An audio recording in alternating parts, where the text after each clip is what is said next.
Assalamualaikum warahmatullahi wabarakatuh. Salam sejahtera bagi kita semua. Dan kita berjumpa lagi di Andi Malarangan Channel.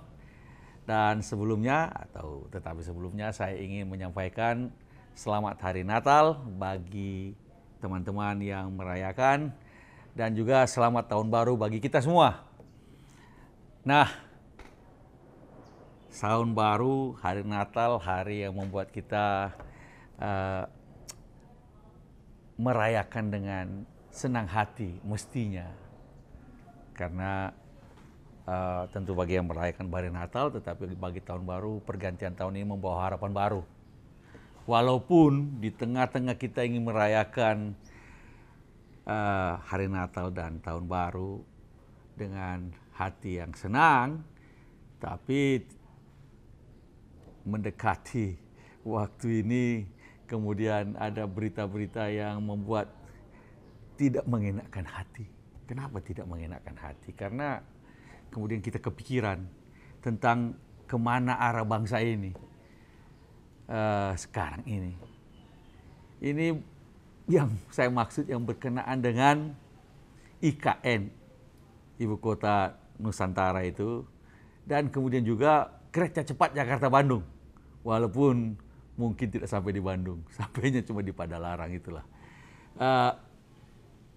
Ada hal yang mirip-mirip dari kedua hal ini. Yang pertama, ini ada beritanya memang. Ini berita, ini saya baca dari Detik Finance, berita tanggal 1 Desember 2022, tentang dari Pak Menteri Suharso, Menteri PPN, Kepala Bappenas Suharso Monoarfa, tentang revisi Undang-Undang IKN yang memang sudah beberapa waktu lalu sudah juga kita sampaikan tentang belum setahun sudah mau direvisi. Cuma kita bersih bertanya-tanya pada waktu itu, yang mau direvisi apa? Bagian mana? Ini nampaknya sudah mulai ada titik terang juga nih. Ini apa yang mulai titik terang sedikit-sedikit, karena dia bilang begini, salah satu yang dia bilang tidak hanya itu, ini dalam berita itu dikatakan, Suharso juga menyoroti persoalan tanah sebagai salah satu alasan revisi perlu dilakukan. Aturan menyangkut pertanahan juga tengah diproses untuk dimasukkan ke dalam Undang-Undang IKN. Jadi ini pemerintah ini ingin memasukkan dalam revisi Undang-Undang IKN nantinya itu tentang, nah ini kata-katanya beliau. Tanah kita ingin pastikan lagi karena para investor menginginkan untuk bisa bukan hanya mendapatkan hak selama 90 tahun atau bisa 2 kali lipat 180 tahun, tapi bagaimana orang bisa beli nggak tanah di sana?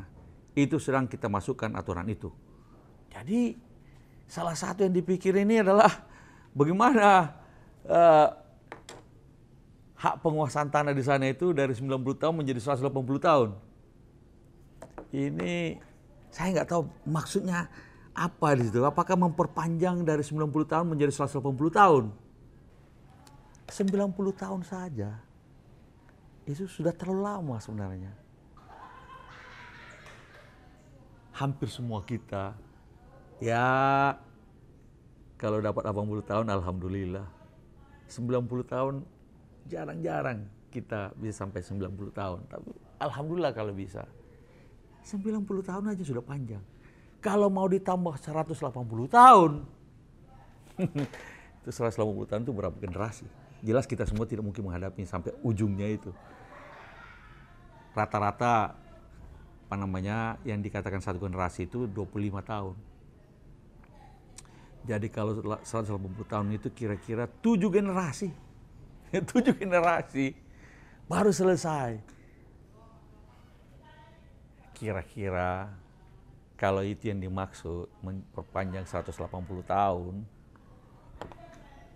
lalu kira-kira karena investornya kalau 90 tahun tidak cukup menarik, jadi diperpanjang supaya bisa lebih menarik, diobral lah kira-kira.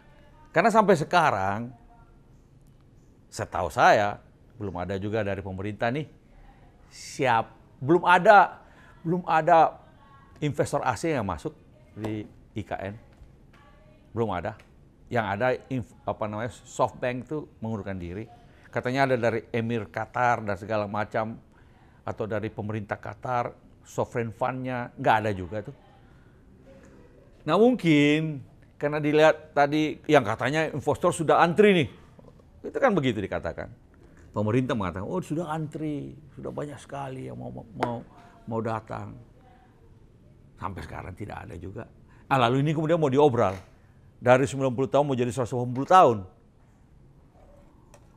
Wah ya jangan begitu dong. Mengurus negara ini sama saja dengan menjual murah atau menggadaikan tanah air kita kepada orang asing selama 7 generasi. Gila. Nah, mudah-mudahan tidak jadi. Tapi persoalannya ini mirip-mirip lagi nih. Berita lain lagi. Ini sama mirip-mirip nih. Berita yang lain adalah soal kereta cepat Jakarta-Bandung. Ini juga berita di Detik Finance tanggal 8 Desember 2022. Tadi 1 Desember 2022. Ini diberitakan, Direktur Utama PT Kereta Cepat Indonesia China, jadi ini KCIC yang merupakan konsorsium dari perusahaan Cina dan BUMN-BUMN kita yang akan mengoperasikan kereta cepat Jakarta-Bandung itu. Jadi Direktur Utama PT KCIC itu, Dwiana Slamet Riyadi, buka suara soal permohonan tambahan waktu konsesi kereta cepat Jakarta-Bandung.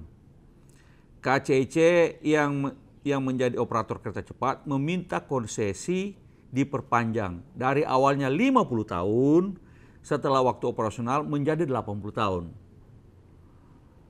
Dwiana mengatakan pihaknya meminta perpanjangan konsesi karena banyak perubahan situasi dan kondisi lapangan yang membuat indikator investasi berubah. Nah ini, jadi ini sama nih, meminta dari 50 tahun menjadi 80 tahun. Alasannya ada perubahan-perubahan situasi investasi. Memang ada perubahan-perubahan. Anggarannya membengkak. Lalu kemudian anggaran membengkak, negara yang tadi bilang, Presiden sendiri bilang tidak ada investasi atau tidak ada dana APBN atau tidak akan ada, maksudnya kira-kira dana APBN dalam urusan kereta cepat Jakarta-Bandung. Murni bisnis to bisnis. Wah itu katanya. Nyatanya belakangan karena perencanaan membengkak, karena perencanaan tidak dibuat dengan baik, lalu terjadi pembengkakan, lalu kemudian akhirnya pemerintah menyuntikkan dana. Kereta cepat Jakarta-Bandung yang tadinya dikatakan tidak akan ada dana APBN, ternyata meminta dana APBN dan telah dialokasikan 4,1 triliun. Nah ini bisa nambah lagi nantinya. Tergantung lagi nanti belakang. Oh ini belum selesai nih. Oh kemarin ada kecelakaan lagi. Lalu kemudian terjadi delay lagi. Lalu kemudian setelah itu nanti PT KCIC akan bicara lagi bahwa minta sumbangan dana lagi, suntikan dari pemerintah. Padahal pemerintah bilang tadinya bisnis to bisnis. Tidak ada dana APBN. Inilah. Setelah itu sudah dikasih konsesi 50 tahun nih. Minta lagi diperpanjang lagi 80 tahun. 80 tahun itu ya tentu saja saya berdoa bisa sampai umur 80. Tapi rata-rata banyak di antara kita rata-rata umur usia Indonesia nggak sampai 80 tahun. Karena itu anak yang lahir sekarang belum tentu bisa menikmati ketika konsesi selesai dan sepenuhnya menjadi milik negara. Ini juga. Jadi kereta cepat dari 50 tahun diminta perpanjang konsesi 80 tahun. Habis itu bersama dengan itu IKN Nusantara ada lagi pikiran untuk menjadikan 90 tahun menjadi 180 tahun. 90 tahun aja sudah panjang sekali. Anak yang lahir sekarang juga belum tentu bisa melihat bagaimana konsesi itu selesai. Mau diperpanjang 180 tahun. Ini terus terang ide-ide yang akal-akalan. Ini kereta cepat juga itu akal-akalan. Lalu kok, dan keterlaluan kalau pemerintah kemudian menerimanya. Sebaliknya, IKN juga keterlaluan kalau pemerintah mengusulkannya. 180 tahun. 7 generasi. Kalau 80 tahun kereta cepat, 3 generasi. 50 tahun 2 generasi. Bayangin.